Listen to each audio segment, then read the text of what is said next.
ናብ ትግራይ ንወራር ምድላው ጥራሕ ተይኮነስ ንወራር ተጓዓዝ ተባሂሉ ከተት ተባሂሉ ተዓውጅሎ مغشيش ترف مرف ناي مأدن نابلع سرح دلو كينات وجلنا لنا نحن نشنا نقول له مخنيات علينا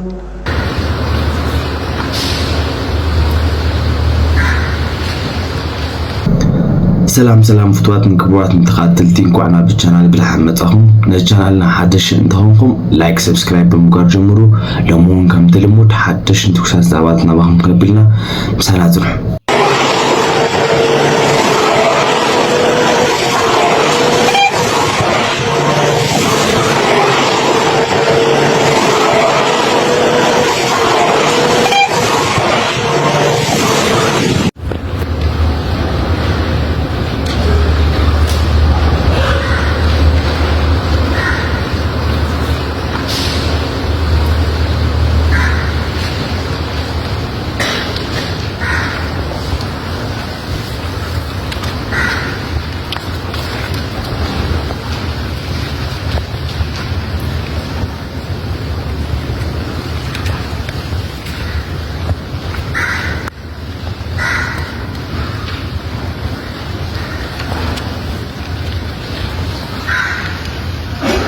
إذا بالسجن دي دلاك شم هبو ناي سنفات ناي كدعت ناي سسعات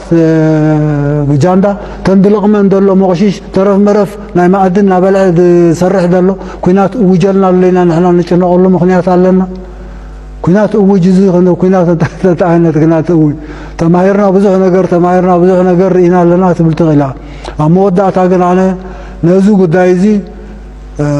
خمنا أبو صالح صوصوا على نوع زانتا يجزيهم كتفعلكم هيدلين يجن سنف وشيطان نجزع رسو سبت مسيلو أما قدس أنا حكا عند مكان عبوي شاسي تنا خمس بلك هو قاعد كام أنتي أفعلين قمت أبو صالح دبلو أوي صراحة لا تنس راح مسا صالتكم مسا كأت بلنبري كمل حكا حدا سنف أما قدم لحسني حكا بسنفات تعديم كأو قوي تؤتو دبال تمهرتي قدم تمهرنا بعد شما ناي سنفات تمهرتي يلنا أنا أقول إحنا مدلوات كبر على انتاي تزكبر دلو مدلوات متقعت بيني وجمر معاشهم كجمرو بفانلاتات ديم كجمرو قدمنا حزب إثيوبيا كنا ديم أوجم كودو بمنقد سامرة ديم كمسو بتقراي يرام ديم كمسو بيناي منقد بوجام بغندر دي بشوان بورلن دي بيناي كبابيتاتهم كمسو ذيك زيها أيتدفع ذا تغسل كاس نحو من الباش دقاقم كما تبوتها سنف نداي فرح سسع إذي حمامات إذي دلوهم سبات متشم نزي خبابه هو كتفطرلو وفوق دلو ما يقبال أبناتاتهم معدنا يقويقوي معدنا يحصوت معدنا يمدنقار كن عدام يبلنا سرحنا نقبر كنكيل لنا كنا تعوجلنا دحان معلتو نرينا نمصينا لكن كنا تعوجو مثلنا ناي مكلخان نزغون وغن نحطلو مخنيات يلن كمزي دا مساله سنفنا دزوزو سسعن فرين دفعو نداي طفشان مالت بخسر كمزي مسيحات زارب زينا أنا كمان كأوصى يبلون كزارو ولو ده يبلو قد عايزين كنا نسمع مسرنا حدش نقدر أكون أنا بكولجات كنا تمهرنا كنا تأكلنا بجبري تمهرنا تحرق بعلو دمسكرولو أب كوموتات نقدر عين قدامنا بخمسة عينة الكفكف ما سدتات قراربا أب كنا عين قدامنا بستقى على متن كم زد عم مسرنا نقدر كايمس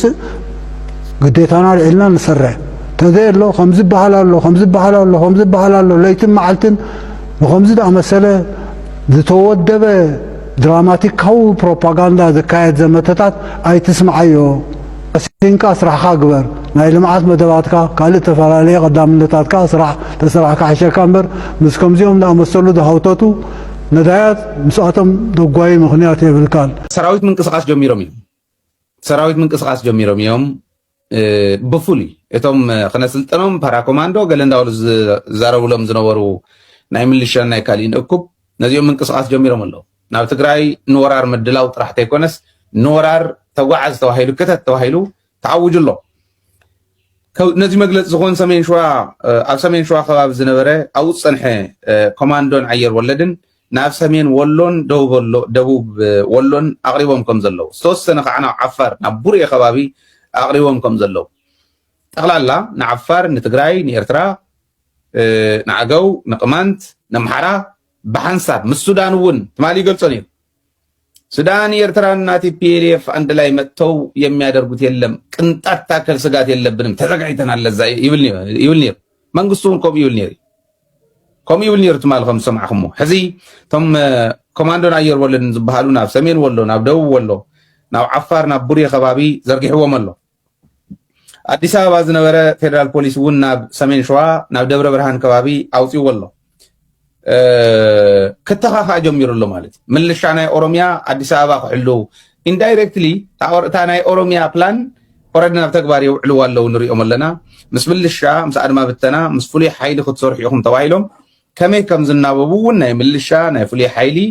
ናይ ኣድማ ብተና መራሕትን ናይ ሰራዊት መራሕትን ሓቢሮም በብኸባቢኡ ምዝታይ ጀሚሮም ኣለዉ ማለት እዚ ሕዚ ሰራዊት ዝብላዕ ዘሎ ሞተን ኣብይ ኣሕመድ ምንም ኣይኮነን ክንደይ ሰራዊት ይጠፍእ ከም ዘሎ ንፈልጦ ኢና ክንደይ ሰራዊት ይሕምሸሽ ከም ዘሎ ብፋኖ ክንደይ ሰራዊት ይሕምሸሽ ከም ዘሎ ብኦላ ንፈልጦ ኢና ካልእ ተሪፉ ዓፋር መፃኒ ኢሉ ዝእዊ ሰራዊት ናይ ዓፋር ሰራዊት መፀኒ ኢሉ ዝእዊ ሰራዊት ናይ ትግራይ ሰራዊት ክኽእል እየ ኢሉ ምጃሃሩ እዩ ዝገርመኒ ፋኖ 3 ዓመት ሕሊፉ ኣሎ ሰይሉ እንዳሓምሸሾ በብግዚኡ ማለት እዩ ፋኖ ብዝኸዱላ ኦፕሬሽን ኣሽሓት እንዳደምሰስ እዮም ዝመፁ እዞም ኣሽሓት እዚኦም ወለዲ ይሃልውዎም እየሃልውዎም ብዘይግድስ ኣብይ ኣሕመድ ኣይግድሶን ኣብዚ ደረጃ እዚ ዘሎ ወዲ ንትግራይ እንድሕር ክኢሉ ከጥፋ ከም ዝኽእል ይጠፍኦ እዩ ትግራዋይ ዝሓስብ እንተኮይኑ ንሱ ክዳሎ ከሎ ትግራዋይ እውን ደቂሲ ይፀንሓኒ ኢሉ ዝሓስብ እንተኮይኑ ደንቆሮ እዩ ናይ ሓቂ ማለት እዩ ከምቱ ኣብ ፓርላማ ክዕዘፍ ክንሪኦ ከለና ከመይ ዝበለ ደንቆሮ ንብሎ ጠቕላላ በተሓሳስቡ ደንቆሮ እዩ ሰብኣይ ማለት እዩ ንሱ ክለዓል ከሎ ዘይለዓል ትግራዋይ እንተሃልዩ ንሱ ክዳሎ ከሎ ዘይዳሎ ትግራዋይ እንተሃልዩ ትግራዋይነቱ ዝረስዕ ጥራሕ እዩ ነዚኡ ተዓጢቕና ንቃለሶ ነዚኡ ኩሉ ነገርና ገዲፍና ንቃለሶ ነዚኡ ኩሉ ነገርና ገዲፍና ህዝብና ነርድእ እንታይ ይገብረሎ ዝብል ሕዚ ንኣብነት ካበይ ናበይ ከም ዘንቀሳቐሰ ተዛሪብና ኣለና ካብዚኡ ንላዕሊ ዘሎ ዲቴይል እንድሕረድልዩ ግን ናብ ሰራዊትና ብዶኩመንት መልክዕና ነረክቦ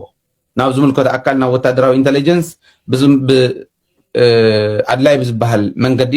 ነረክቦ ምስ ወታደራዊ ኢንተለጀንስና ንሰርሕ ምስ ናይ ፖሊስ ኢንተለጀንስና ንሰርሕ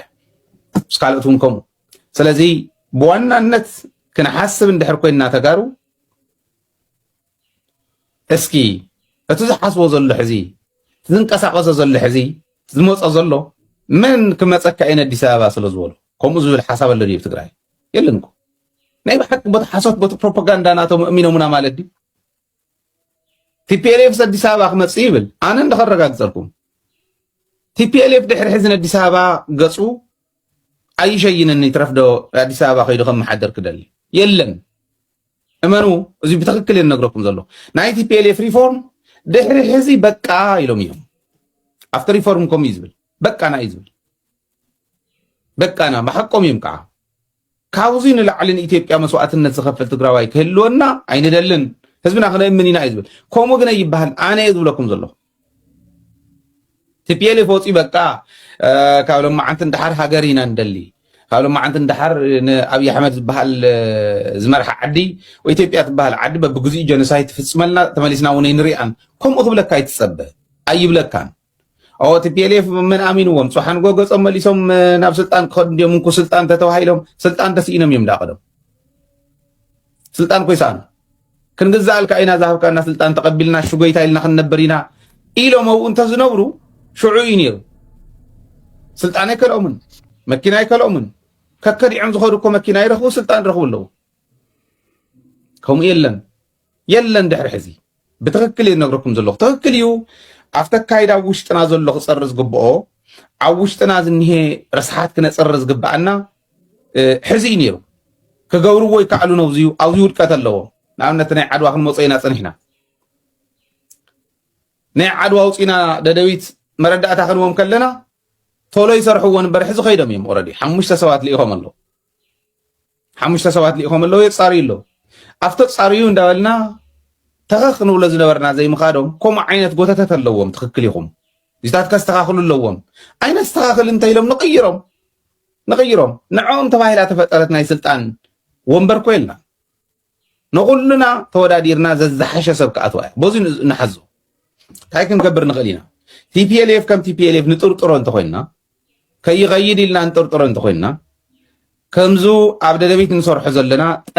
ጠንካራ ሚድያታት ክወፃልና ምግባር ሚድያታትና ኣደላዲልና ህዝብና ኦሬንት እንዳገበራ ህዝቢ ገፁ ናብ ሸዋ ንዝመልስ መራሒ ችድ ጨርቅኻ ጠቕሊልካ ኢሉ ዘባርር ጌርና እንተሰሪሕናዮ ሽዑ እዩ ነቲ መራሒ